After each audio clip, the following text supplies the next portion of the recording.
Madam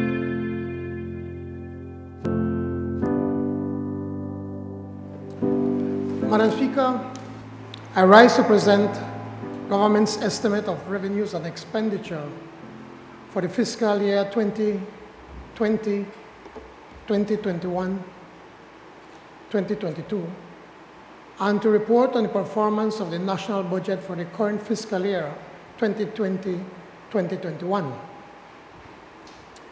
This is the first budget for the 5-year cycle 2021-2025. The first also for my administration coming to office as we did on the trust of a wave election on 11th November 2020. That extraordinary mandate was ratified by an almost unmatchable margin less than 4 months later in the municipal elections of March 3rd of this year.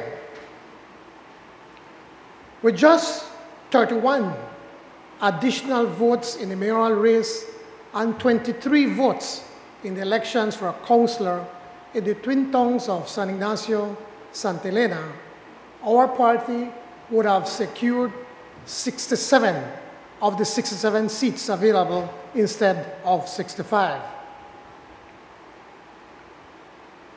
Along with these historic endorsements have come immense responsibility, which obligates us to rise to the demands of the Constitution, our manifesto, and the national interest. And it is to that national interest that this revenue collection and spending process, the budget process, must do justice. That this budget presentation comes at a juncture of unparalleled national crisis is undisputable.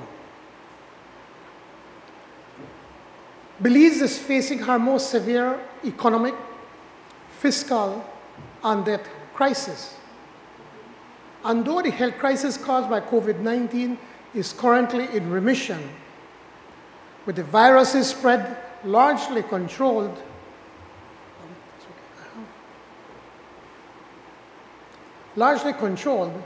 the recent resurgence that is being seen in Europe and closer to home in Antigua and Barbuda and elsewhere should caution us that our substantial progress can quickly be reversed. And Madam Speaker, I take the time out at this time to be able to recognize and to thank all our frontline workers who have gotten us to this point where we have less than 50 persons infected with the COVID-19 virus.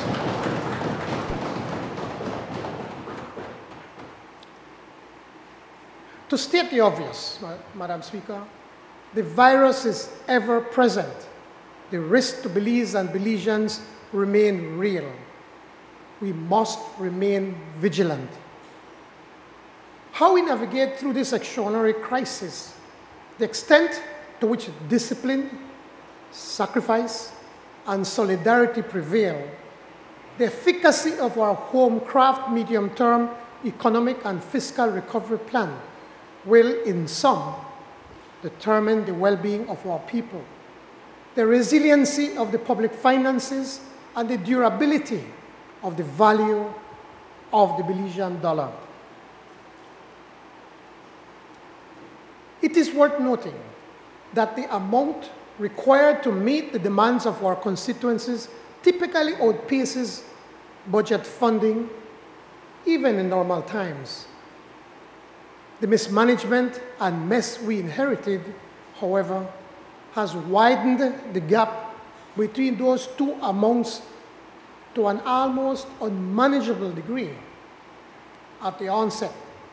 Allow me to recognize the many contributors to this delicate consensus-building budget process, starting naturally with my cabinet and parliamentary colleagues, who have confronted this unprecedented national emergency with poise and patience. And I thank also the social partners with whom there have been genuine consultations. I acknowledge the Belize Chamber of Commerce and Industry, the Belize Business Bureau, the agro-productive sector, the Council of Churches, the NGO community, and so many other organizations and groups that we met. I applaud the joint unions for their extensive contributions, as well as those many public officers whose execution of their duties had an impact in ways small and large upon the participatory exercise of composing this budget. When all is said and done, the national budget is really a budget about all the people, working people and business people, because from its birth to its burial, the national budget touches all Belizeans in some way or the other. And this budget, in its plain speak, realistic goals and honesty, will usher in a new time in our national development, and with an optimism that the shared sacrifices we make today will result in all of us being able to triumph tomorrow.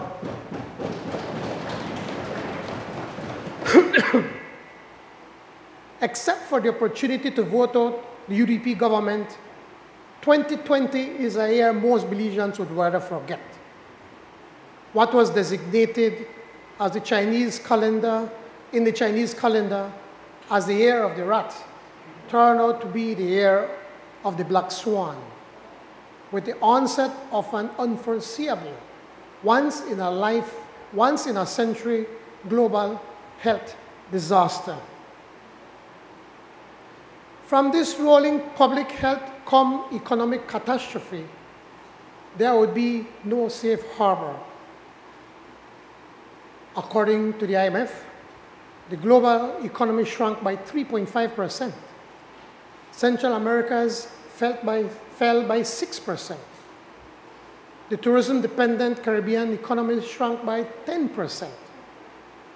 The output generated by Belize's economy, 40% of which was previously lifted by tourism's propulsion, nosedived by 14%, a steeper fall than all except for 5 countries, 2 of which are fellow Caribbean tourism-dependent states. With an economy already firmly in recession, having contracted all of 2019, the pandemic quickly turned the UDP recession into a full-blown depression. In addition to the thousands unable to find work before COVID-19, 64,000 more Belizeans lost jobs. Thousands of businesses pivoted to emergency mode after a mandatory lockdown, and the government, hamstrung from years of incompetence, excessive borrowing, and distracted by a pre-election feeding frenzy, could do very little, except, of course, to borrow, and borrow more by none other than Mr. Barrow himself. I digress for just a moment to lament the loss of life caused by the COVID-19 virus.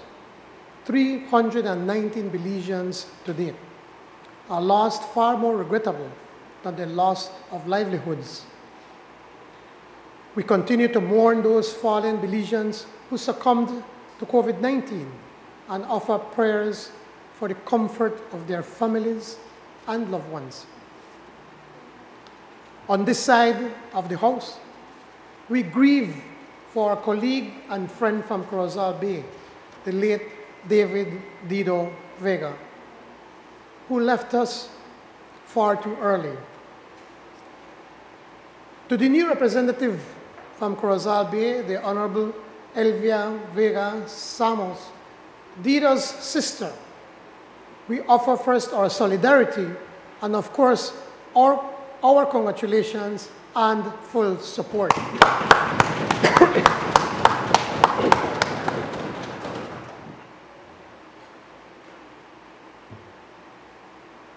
Madam Speaker, It is undeniable that the UDP administration turned over to my government an economy that was far worse than a mess.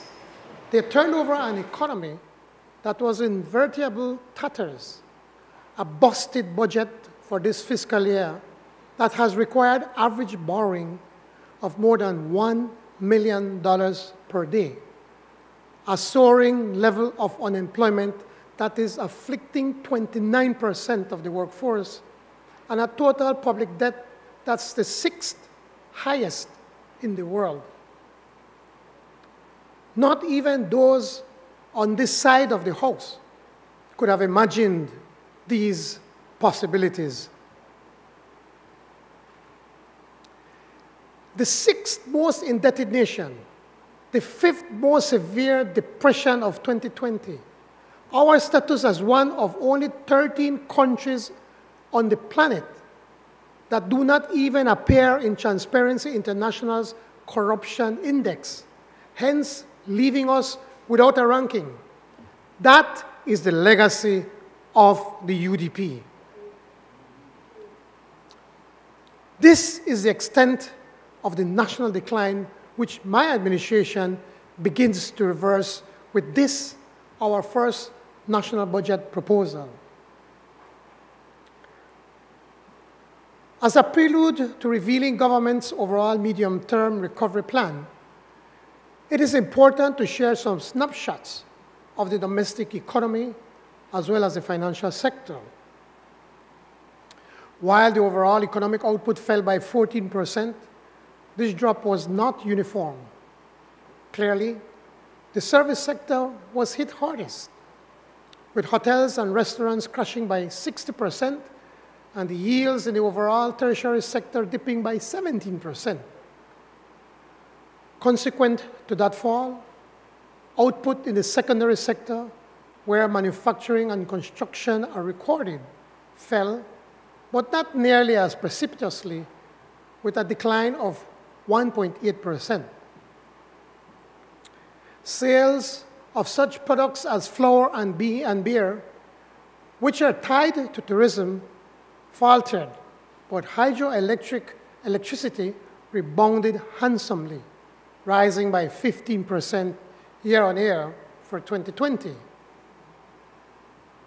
The primary sector's outturn decreased by 2.4%, impacted largely by a 27% fall in fishing activities.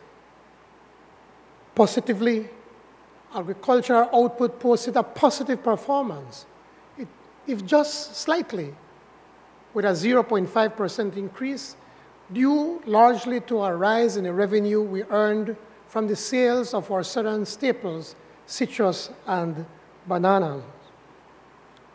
Some crisis markers, at least temporarily, moved in unexpected directions.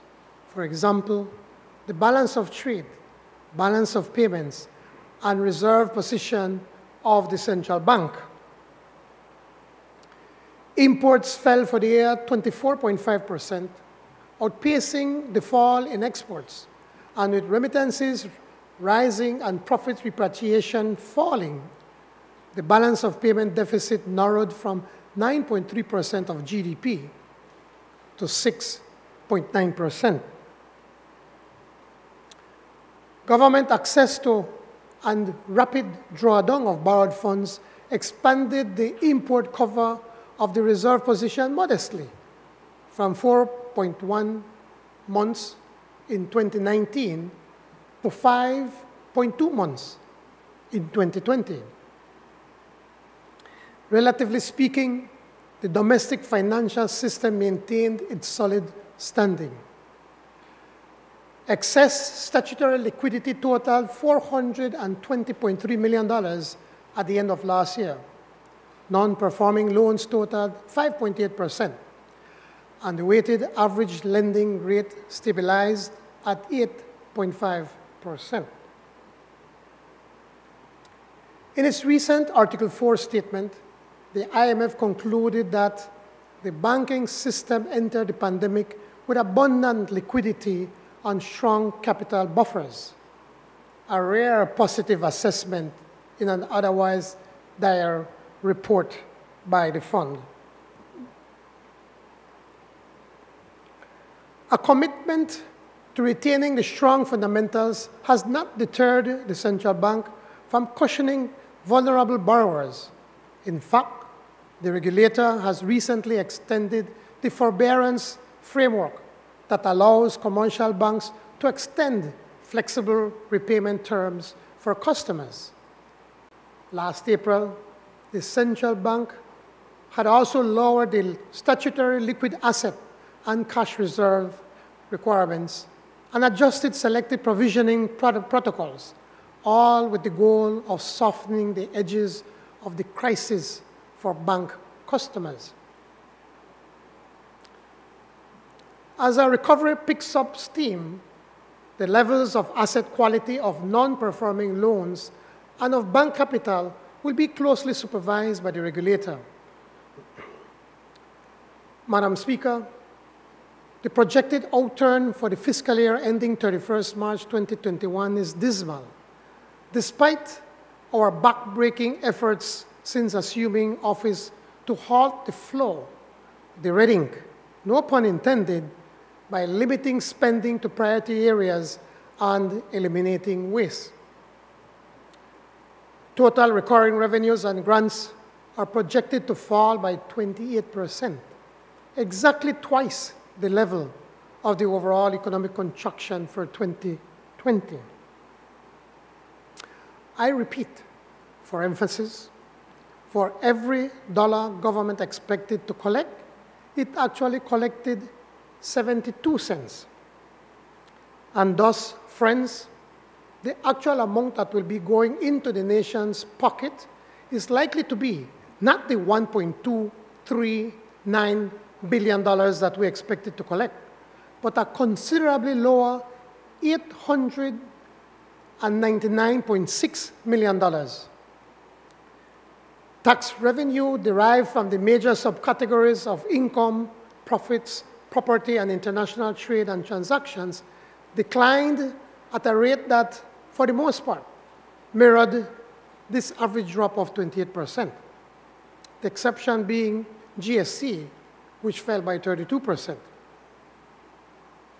Under the category of non-tax revenue, the fees collected for licenses fell by 52%, while the capital revenue report projects the sale of Crown lands to be substantially exceeded the budgeted amount.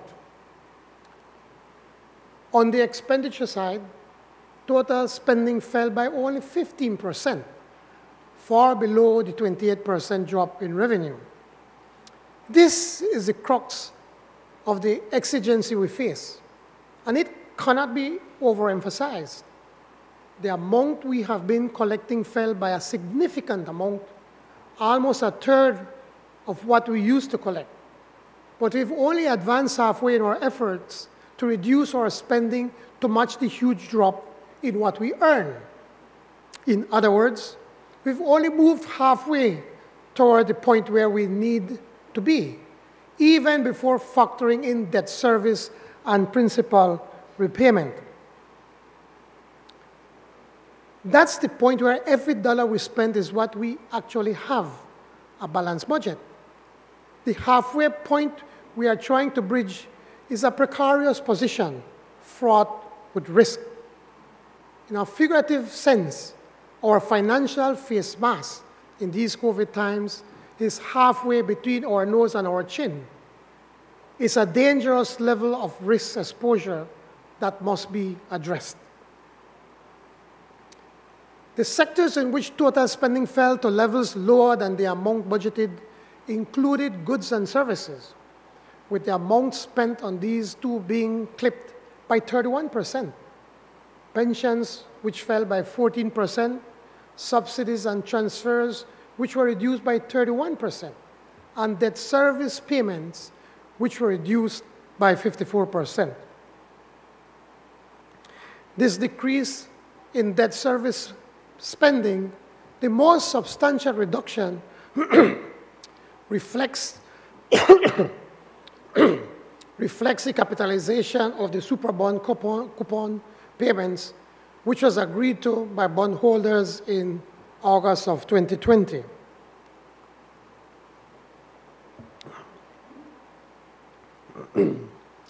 Notably, amidst the cuts and reductions in spending in various sectors, wages to public workers actually rose by $11 million, or 2.5%. Overall capital spending exceeded budgeted levels by 5%, rising to $294.8 million from a budgeted level of $281.7 million. In summary, overall, for every dollar government expected to spend, it actually spent 86 cents. The primary deficit and overall budget deficit are expected to be negative 8.51% of GDP and negative 10.21% of GDP, respectively, substantially exceeding the budgeted levels of 0.85% and 4.37%, respectively. In dollar terms, the last administration sought approval to borrow $253.7 million for this budget, but would actually have borrowed by fiscal year's end some $370 million. As a result of the capitalization of the Superbond interest payment, that $370 million is a figure that is $53 million less than the amount of borrowing that would have been otherwise required. In other words, even without the Superbond payment, the last UDP budget borrowed 46% more than was authorized by Parliament last March. For every dollar of UDP spending in the final year of that administration, a monstrous 31 cents was borrowed. And for every dollar spent under this budget, 54 cents, more than half, will have been directed to wages and pensions, 25 cents on capital projects, and 15 cents on payment for goods and services.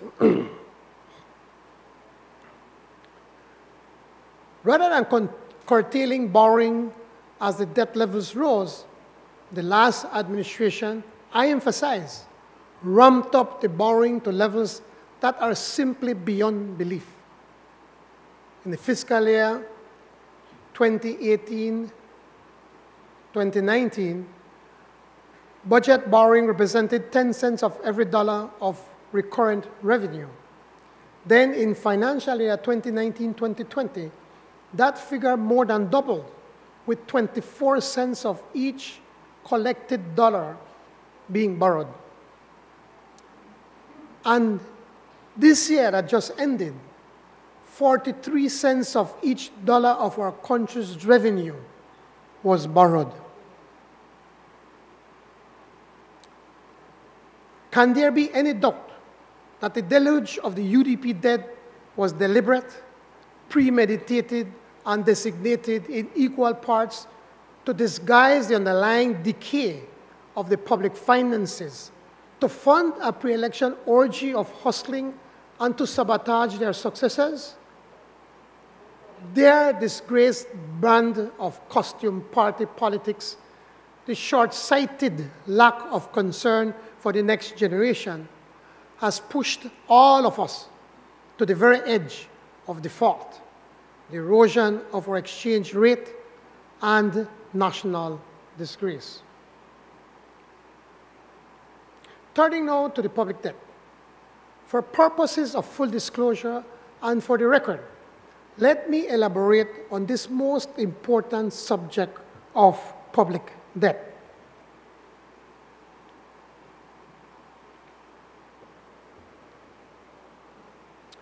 For the last 13 years, during 3 UDP administrations, our country has been hurtling towards a debt crisis, heedless to the grave perils of overborrowing, impervious to the generational gap poverty trap, that unsustainable public debt lays for our people. Except for the opposition, very few sounded the alarm, even as the then government was obviously borrowing to fund regular wages, wage increases, and increments. The scale of just how much the government owes today is breathtaking.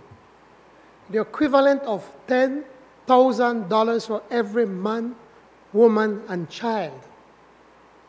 $50,000 in debt for each family of 5. The inconceivable total sum of $4.2 billion. That's the number 4. That's the number 4, followed by 9 digits. For the average Belizean citizen whose annual income under the UDP withered to $5,800, a level not seen since 1992. Such unearthly indebtedness is unconscionable. For the nation state of Belize, this magnitude of public debt, some 130% of the country's entire annual economic output, places us, as I indicated earlier, as the 6th most indebted country in the world.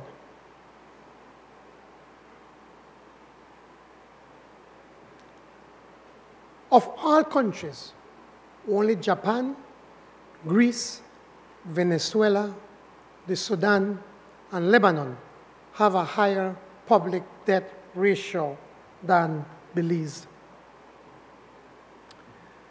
Like a member of a family who returns home to discover that his or her sibling who was in charge of handling the family finances has not only squandered the savings, but owes every bank and loan shark in town, my administration took office inheriting a public debt position that has us teetering on the brink of sovereign delinquency, or assets mortgaged or sold, or precious currency pegged perilously at risk. As it now towers over us, here is a breakdown of the public debt. $872 million is owed to our bilateral lenders, 55% of which was borrowed under the Petro-Caribe program with Venezuela, while 34% of this amount is owed to the Republic of China and Taiwan, and the small remainder to other friendly countries.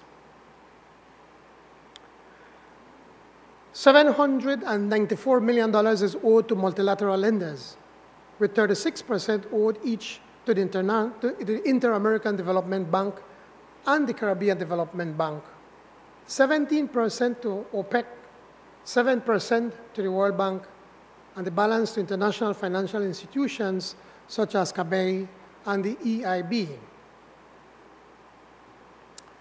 $1.168 billion is owed to external commercial creditors, 97% of which represents the so-called super bond, while the remaining $60 million is a domestic US dollar bond issued by the central bank in 2020.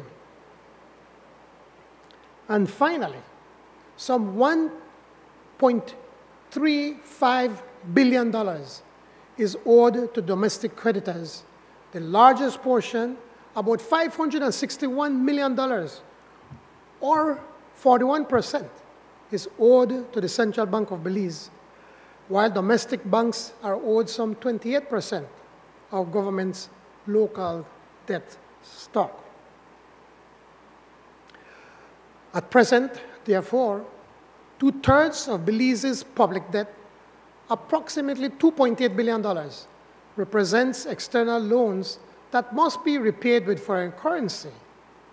The average interest rate on external debt is 4.2%, and on domestic debt is 2.7%. Looking back, history will not be kind to those who maxed out the national credit card. It is no exaggeration to posit that the highest point in our country is no longer the Victoria Peak. Rather, the highest point is now at the top of this debt mountain the UDP left for for us to scale. Looking forward, this government has assigned the highest priority to debt sustainability with a goal of reducing the debt to GDP ratio to 85% by 2025 and to below 70% by 2030.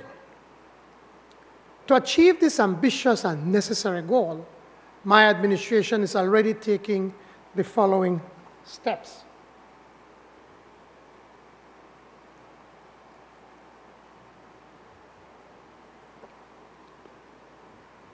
First, a debt management unit comprised of external and domestic advisors with participation at the highest levels of the Ministry of Finance and the Central Bank of Belize has been mobilized. During the recent Article 4 discussions with the IMF, the unit outlined the debt management elements of government's medium-term recovery plan, laying out its roadmap for achieving sustainability and for restoring prudence to the public debt, some of which I will now highlight. Second, negotiations to restructure the super bond has commenced. In good faith, Belize invited the formation of a creditor committee on 19th March and proposed new terms for this obligation, which at $556.5 million US represents 28% of outstanding overall debt and 40% of external debt. More importantly, the current interest payments set at a coupon rate of 4.9375% or $55 million annually constitute 45 cents of every dollar budgeted for debt service in the approved budget for financial year 2020-2021. In the proposed budget for financial year 2021-2022, there is a provision for the payment of a coupon consistent with the offer we have made to bondholders. The next coupon is due on 20th May 2021, by which time I would expect that negotiations would have been concluded. Last year, as leader of the opposition, I expressed the view that capitalizing this year's interest payments, thereby increasing the amount of debt outstanding, was a self-defeating approach. To extend and to pretend, as our predecessors did on 3 occasions during their debt negotiations in 2013 and 2017, and with last year's capitalization, is, in our considered opinion, both unwise and unviable. This was also the unanimous verdict of a recent debt sustainability analysis conducted by the IMF. Therefore, securing near-term cash flow relief, as well as overall principal reduction, is the unambiguous basis upon which our current negotiations must, in our view, climax. Third, an active review is ongoing with regard to other classes of public debt, with the exception of the already concessionary multilateral loans, so as to carve out for the country some short-term fiscal space, whether by means of write-offs, payment deferments, coupon reduction, or discounted buyouts. And fourth, government's gross financing needs, the amount of financing support required over the next 5 years, with the construct of our active recovery plan, is projected to be about $1 billion. Diligent debt management will ensure this deficit funding is sourced on optimal terms. Already, with the support of our exceptionally ally, the Republic of China on Taiwan, a new 4-year memorandum of understanding has been formalized between our 2 countries, guaranteeing critical grant and loan bridge support, commencing with a first payment of $80 million for this fiscal year. Now, let me quote the words of the IMF in its recent Article 4 concluding statement. The key policy imperative for Belize is to restore public debt sustainability and strengthen the currency peg. This recommendation by the IMF could just as well have been taken from our government's home-crafted recovery plan. In the same fashion that Belizean families and businesses must be discerning in managing debt, borrowing only as a last resort, and for the most urgent purposes, restricting themselves to loan amounts that can be comfortably be paid back and to terms they can meet, and most crucially, leaving some room to borrow when the inevitable emergencies arise, so too must the government approach its constitutional privilege to borrow in the name of its citizens.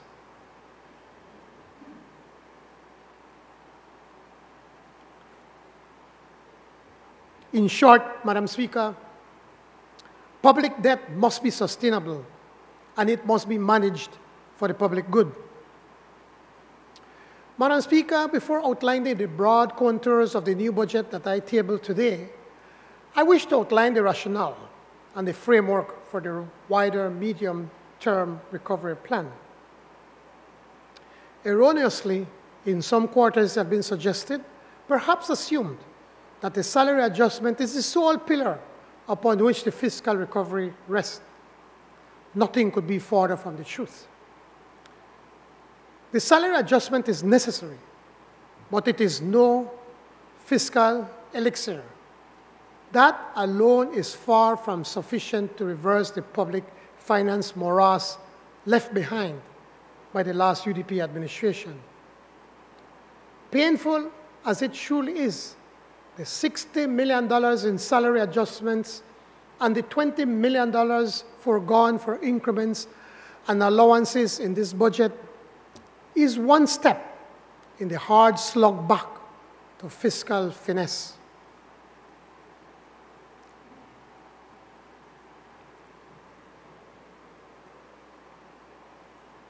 A correlative to this cost curtailment step is the drastic reduction in this budget of spending on goods and services, which is being slashed by $78 million compared to the previous budget.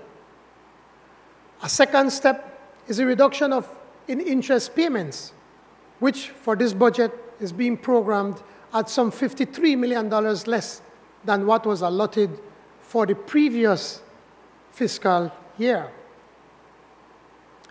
I've already addressed the subject of public debt management in a substantial fashion earlier in my presentation. The third step must be the augmentation of revenues. As government and the joint unions have agreed, this can be achieved first by sparing no effort to collect current taxes from all sources from whom such taxes are due, and simultaneously by ensuring that legitimate outstanding taxes are recovered immediately. Whether current tariffs will suffice without the need for incremental revenue measures will depend on those who pay and those who collect. To those who evade the tax system, thereby imposing a disproportionate burden on the rest, I signal today, without hesitation, that the state's enforcement agencies will thereafter adopt a muscular approach to revenue collection and enforcement. As a fourth and final step, government and all stakeholders, especially the public service and the private sector, must together seed and reap higher, more equitable economic growth. Enabling investment, both domestic and foreign, is of the highest priority for this administration, and I will outline later this morning some specific structural reforms we will adopt so as to foster the conditions for higher growth. These four essentials form a carefully calibrated composite for our recovery plan, spending reductions, revenue enhancements, comprehensive debt restructuring, and above-average economic expansion, all intertwined to underpin a renaissance of sturdy public finances. I'm compelled to signal one other major imperative of our recovery plan, and that is the urgent need for public pension reform. Non-contributory pension payments in the budget have neared $100 million for a single year. That level of spending is simply untenable. When we left office in 2008, the annual cost of pensions was $38 million. Today, that has virtually tripled.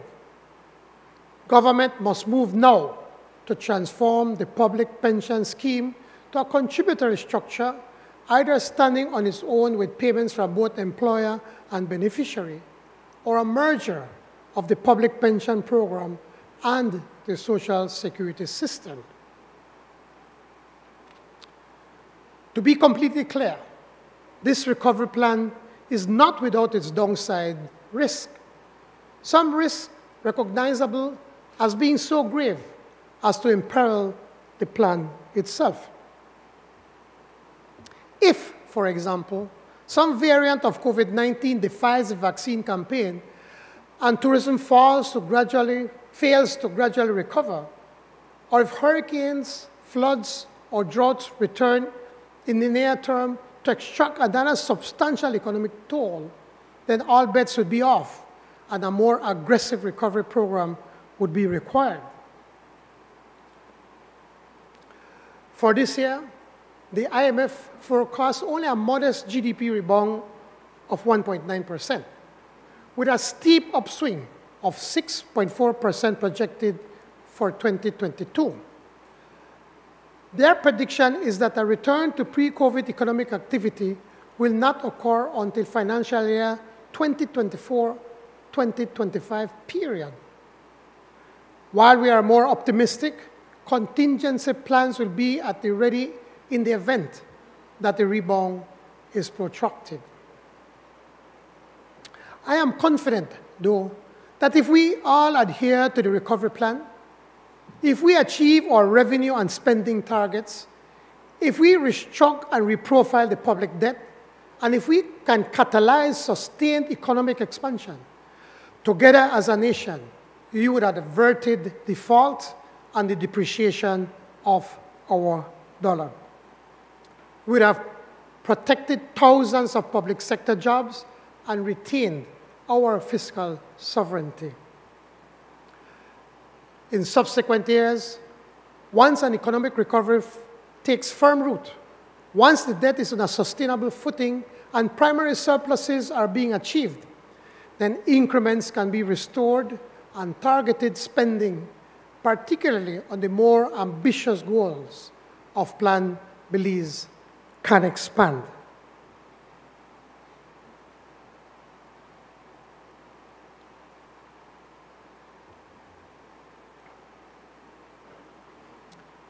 As Prime Minister, I control the behavior of neither virus nor the climate.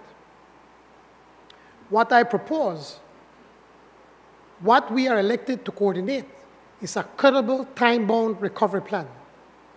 Renewal, reform, and rebound are the lodestars of this administration.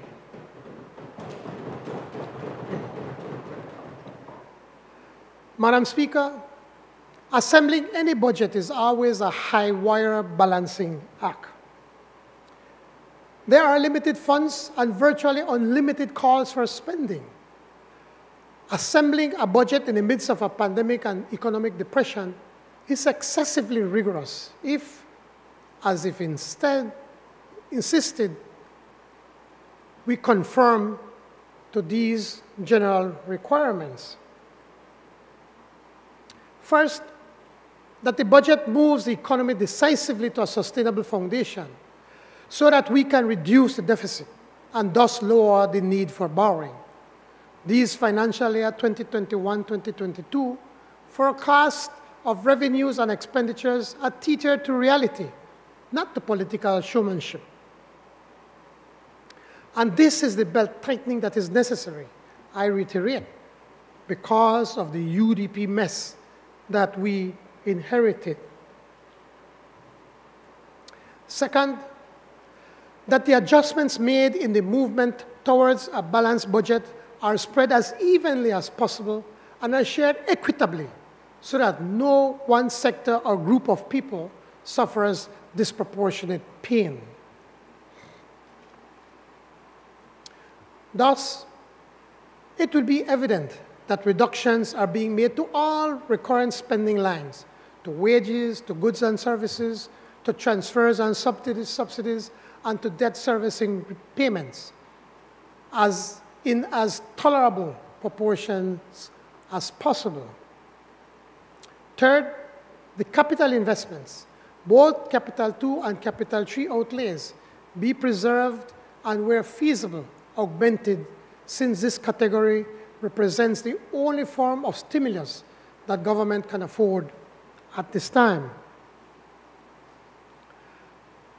Public spending represents 39.2% of national output, making our capital investment program the single leading indirect provider of private sector jobs, in addition to the employment of those who are directly on the public payroll, a payroll that is also the single largest in the economy. And fourth, that priority be given to spending in the areas of health, poverty mitigation, education, citizen security, rural development, and of course, the maintenance and development of the infrastructure of our national logistics network. Giving everyone a fair shot at prosperity, more so because of the inequities in society that are the extant crisis that compounded, is our urgent duty. A recent regional study has illustrated that failing to do this will rise polarization, erode trust in government, or cause social unrest. Upon this principal scaffolding, we proceeded to build the budget for this fiscal year, which projects total revenues and grants of $1.03 billion, an increase of 14.5% compared to the projected outturn of fiscal year 2020-2021. Of recurrent tax revenues, $247.5 million will come from income and profits, $6.4 million from property, $137.7 million from international trade and transactions, and $484.7 million from the goods and services. Non-tax revenue will total $81 million. The two notable line items being royalties, forecasted at $29.4 million, and levies collected by ministries, forecasted to be $32.6 million. Capital revenues are projected to total $5.2 million. Grants will total $67.4 million. The principal contributors being the Republic of China on Taiwan at $20 million, and the UK government through the Caribbean Investment Fund at $22.5 million.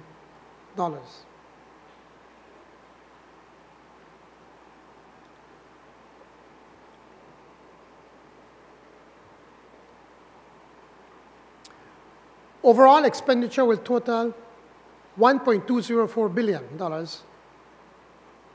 of which recurrent spending represents $905.9 million, and capital spending $298.6 million. Of recurrent spending, $413.7 million will be on wages. $91 million on pensions and ex gratia payments, $175.5 million on goods and services, $68.4 million for debt servicing. I wish to underline the fact that every category of spending will fall compared to last year's budget. On the capital spending side, total investments will be $298.6 million. At the bottom line is our primary budget balance, which is simply the difference between what you earn and what you spend before interest charges, and it is the key measure of sustainability. For this year, the primary balance will be a negative 2.91% of GDP, or $97.99 million, which is less than half of last year's 8.12% deficit. The overall deficit is projected at 4.93% of GDP, or $166.43 million.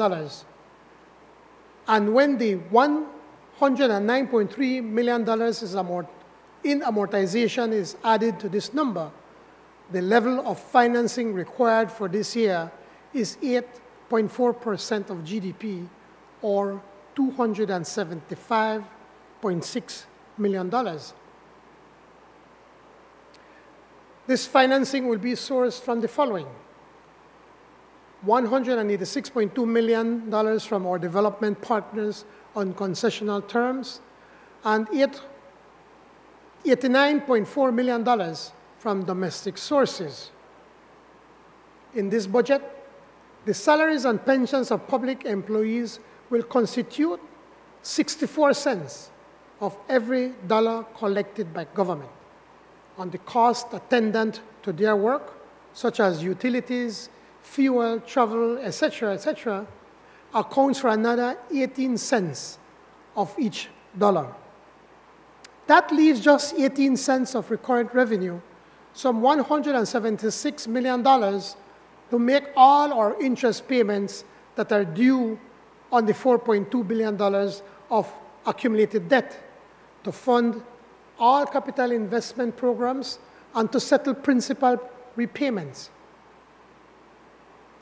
Rebuilding the edifice of the public finances on solid rock means that government has to borrow less each year, starting now with a reduction of almost 2% of GDP in overall financing for this budget. And this administration will have an unwavering commitment to a balanced budget at the primary level for fiscal year 2022-2023, with the further aim to lift that primary to about 2% the following year, and by fiscal year 2025-2026, to carry forward a primary surplus of no less than 3% of GDP. I am confident that these ambitious targets are attainable because we did it before. The last two PUP budgets for fiscal year 2006-2007 and 2007-2008 featured primary surpluses of 3.85% and 3.25% respectively. We can do it again.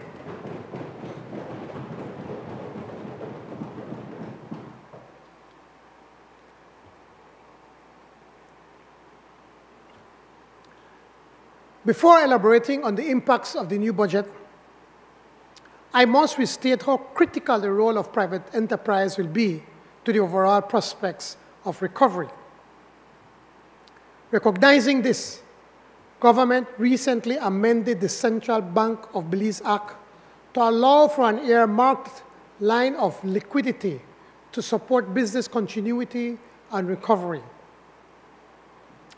I can now confirm that the Central Bank will shortly launch the COVID-19 Emergency Business Financing Program to provide low-cost liquidity to small, medium, and large enterprises.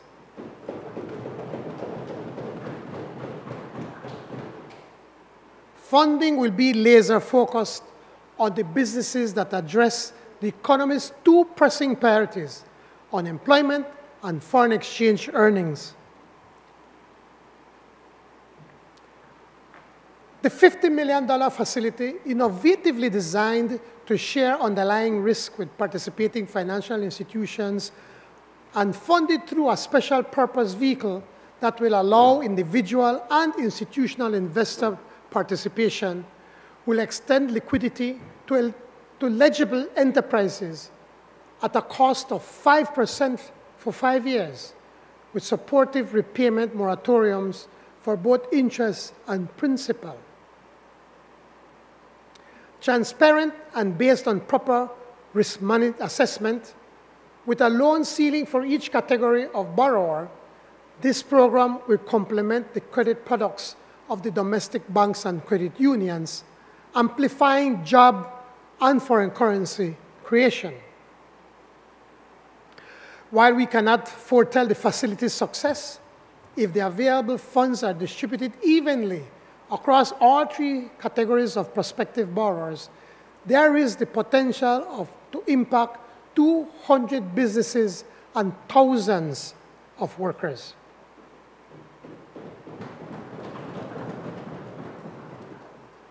Madam Speaker, during the upcoming debate scheduled for April 22nd and 23rd, I am certain that my colleagues will unwrap the innards of the budget, ministry by ministry. Without detracting from their thunder, I would wish to accentuate the benefits that this budget projects. This budget will preserve employment for 15,000 public servants, 4,900 of whom contribute to domestic and border security, while another 3,500 serve our over 100,000 students throughout the education system, and the other 6,600 are on duty across the multiple departments and agencies of the national government.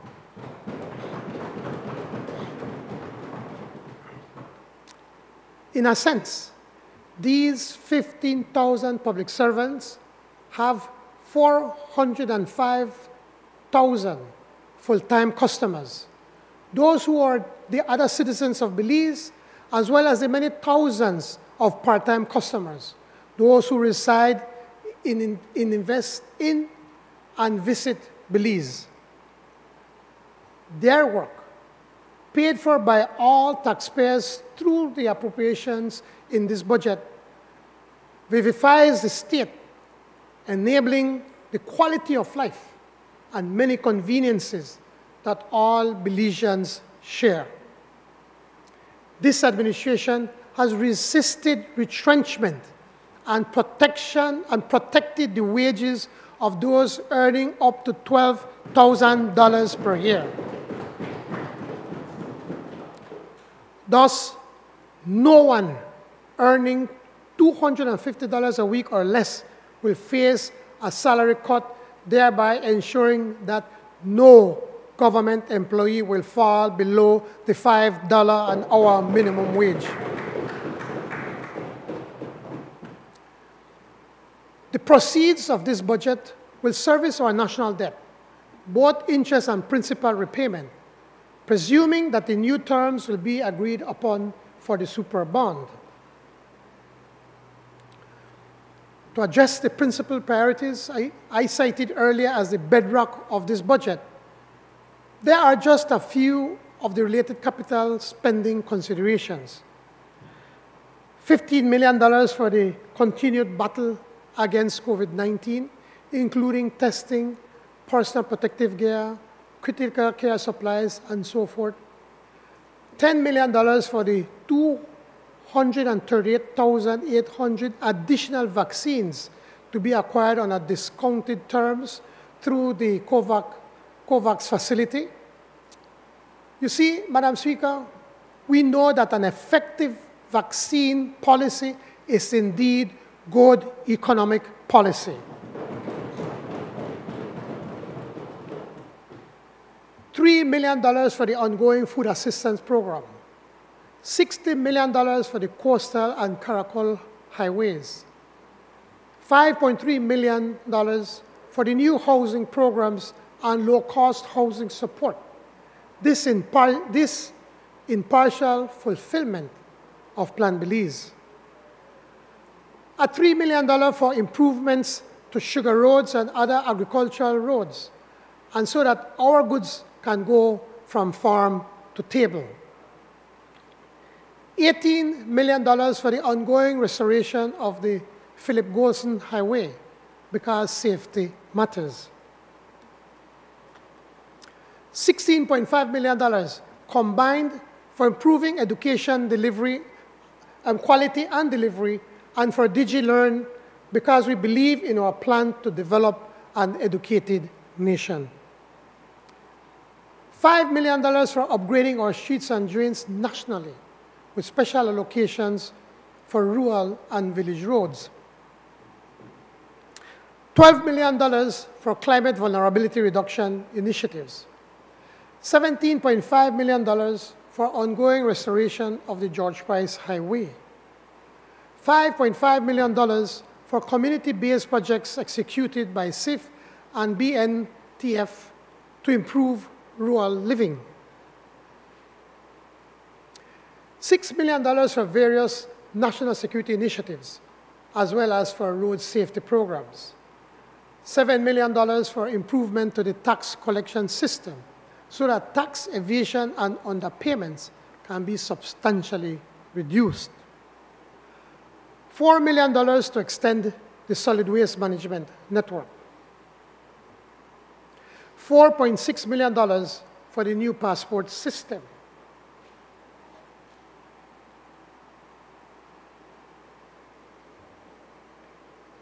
And more than $100 million in additional capital investments designated to foster growth and efficiency, to alleviate the conditions of poverty, and to advance what the eminent labor economist and author Richard Layard labeled life satisfaction.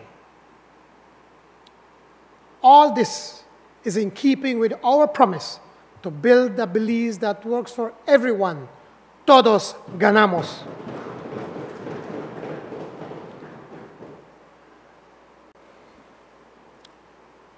The well-being of all citizens, which this budget strives to engender, will, as Layard recently wrote, eventually become totally accepted as a standard way of evaluating social policies and budget priorities.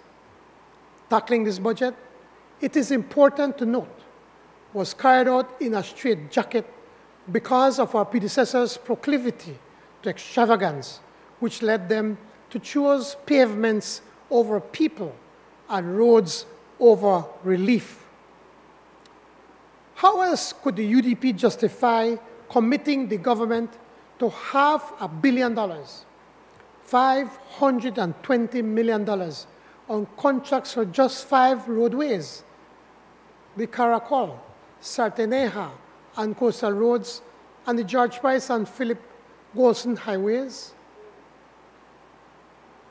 $520 million is the equivalent of 4 years of average capital spending, leaving us with little discretionary space for anything else.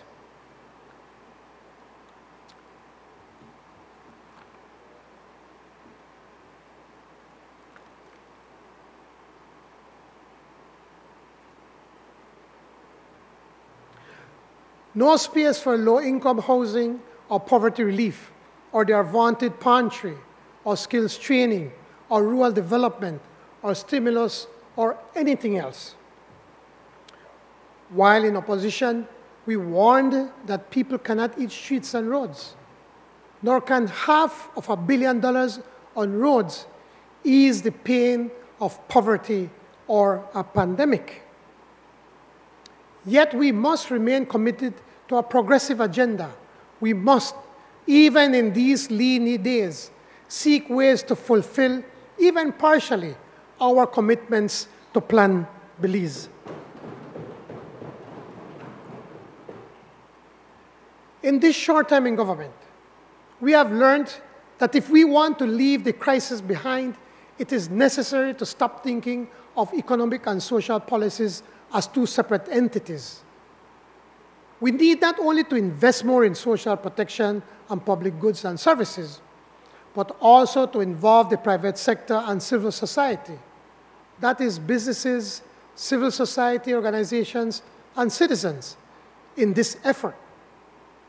Through the Social Investment Fund, this organization that invests especially in the rural areas of our country, we have and will continue to provide for one of the most vulnerable sectors of our population.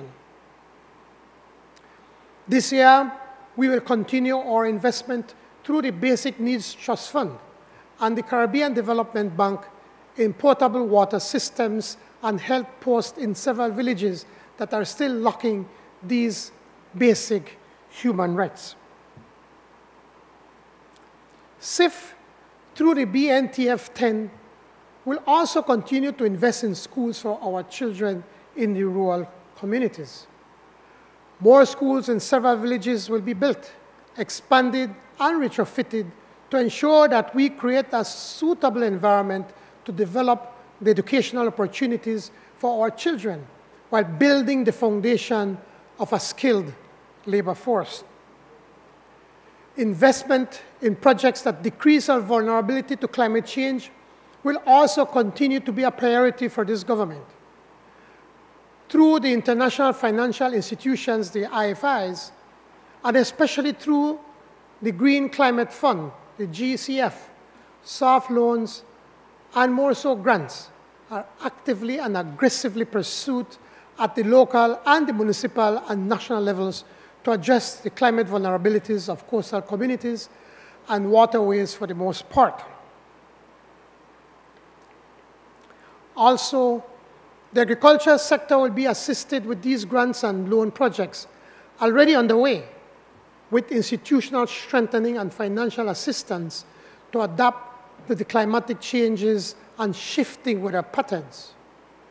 Through my office, we will continue to support and bolster the effectiveness of two special programs, the National AIDS Commission and Restore Belize, that directly work with two very vulnerable and often overlooked sectors of our communities.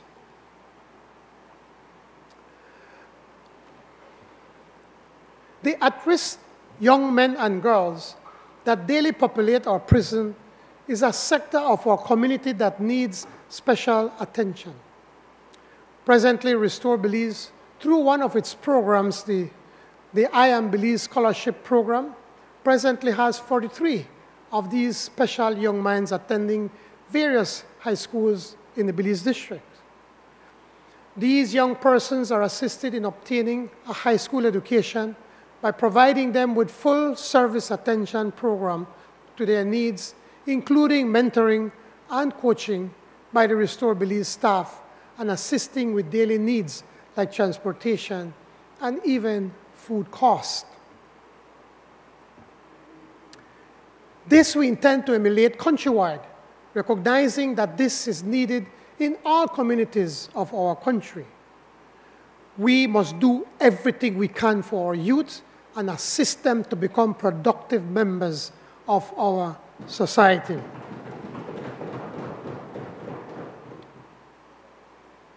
Another program of Restore Belize is the Trauma-Informed Practices in School, TIPS. As it stands, it presently only offers capacity development training to teachers in respective schools. The schools, Mad Williams, St. John's Anglican, and Queen Street Baptist have done trainings in 2019 and 2020. The long-term vision of the program is for it to be a catalyst for change in the way duty bearers see their role in engaging with children, youth, and their community. Duty bearers are teachers, parents, community leaders, including the police. The program will have several spin-offs that will be specialized to meet the needs of the communities. The long-term plan for this program is for it to also roll out to the various districts as presently it is Belize city-centered. Madam Speaker, back in January of this year, in a report to Parliament, I recounted that recessionary storms buffeted the real economy of Belize well before the onset of the COVID-19 pandemic. For 4 consecutive quarters prior to the fourth quarter of 2019, the economy shrunk. And even without COVID-19, the striking fact is that our economy shrunk during 3 of the last 5 UDP years. The domestic economy starts in 2021, where it ended in 2012, producing $3.3 billion of value in gross activity. Per capita income, we repeat, is at 1992 levels, shamefully lagging behind almost every regional peer, including Guatemala, El Salvador, Jamaica, Barbados, Grenada, and many others. Here is the evidence that the UDP, long before leaving office, simply gave up on business. Belize currently has a rank of 135 out of 190 countries assessed by the World Bank for ease of doing business, again, trailing almost every regional peer. When it comes to starting a business, the rank drops to 167 of 190. Put another way, only 23 countries on earth are less efficient at facilitating the startup of a business than Belize is. This cannot be allowed to continue. This is not who we are. Belizeans are far better than this rank. Our natural and human resources manifestly superior to this shoddy station, a station of which the UDP, after 13 years in office, must take ownership.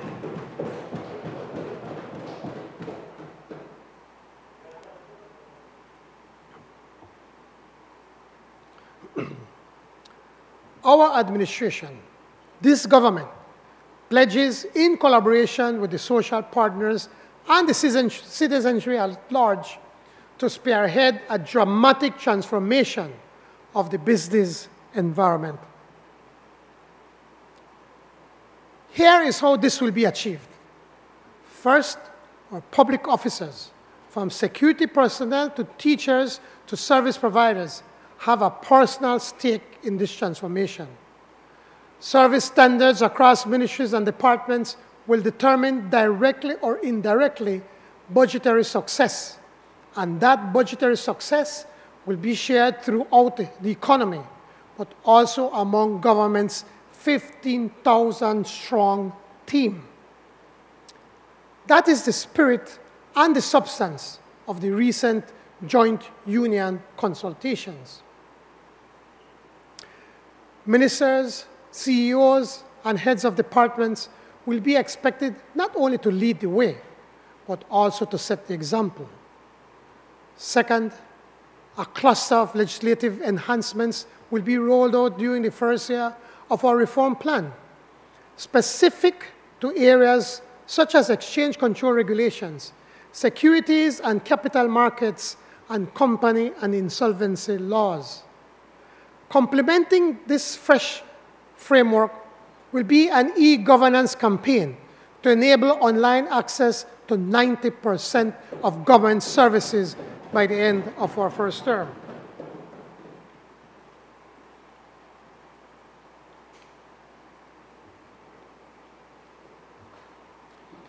We have also committed to our multilateral partners that as soon as this emergency abates, the government will adopt a fiscal responsibility law with explicit rules moored to public financial management reforms. This framework will address public debt limitations, budget performance targets, correction mechanisms, and an inclusive, transparent fiscal oversight council. The Ministry of Finance is also committed to adopting a multi-year budgeting approach, upgrading the cash and public investment management, and instituting financial risk assessment. Third, to spark this exciting era of prosperity, the new jobs, the infusion of foreign direct investment, the unleashing of export potential, the government must tear down the unnecessary roadblocks to doing business.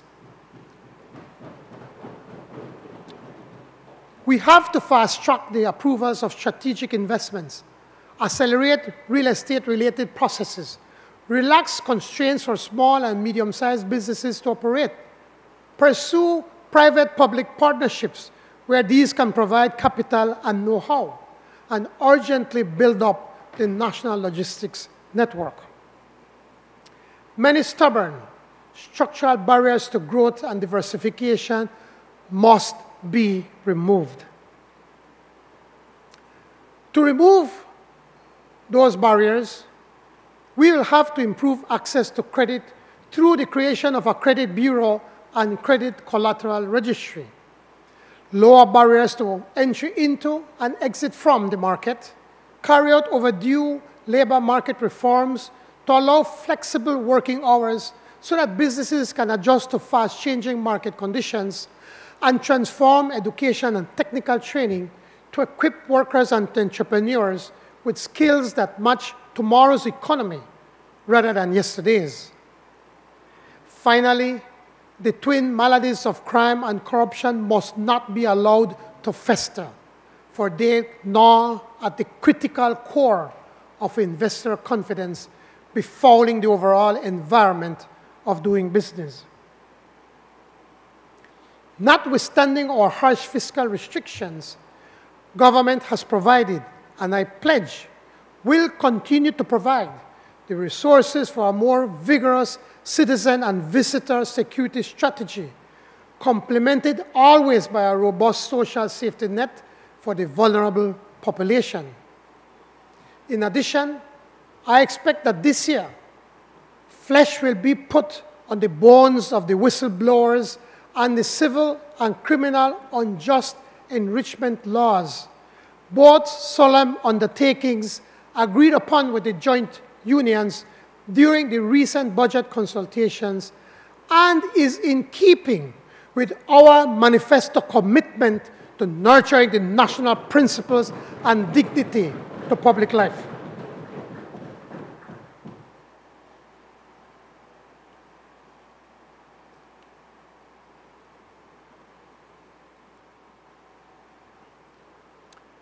Madam Speaker, unlike a hurricane, a visible menace allowing those in its path to prepare, then to quickly assess the evident damage and start the rebuilding, this national crisis is different.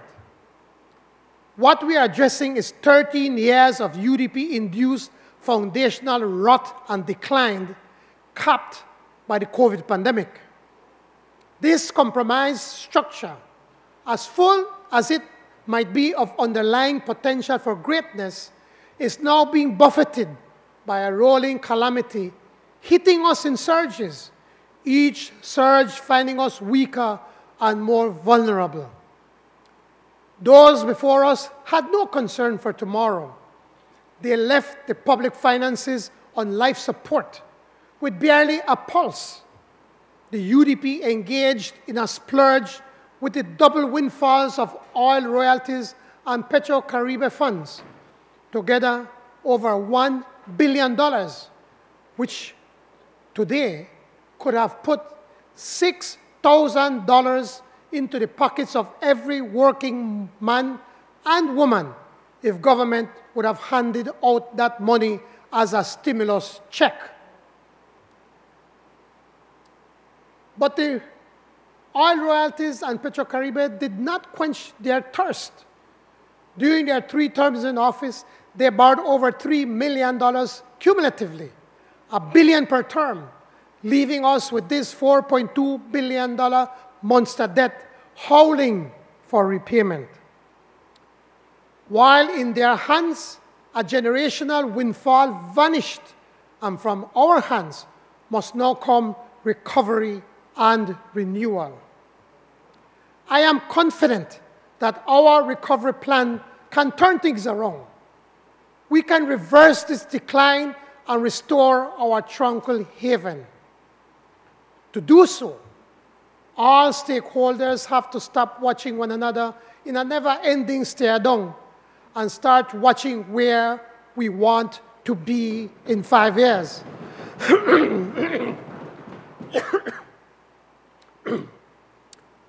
At that glorious point of recovery, a few years from now, if we do the right things, unemployment will be at low single digits. Wages will be buoyant and growing. The economy will be humming apace at 4 or 5% growth per year. Exports will soar like never before, and our dollar will be strong again.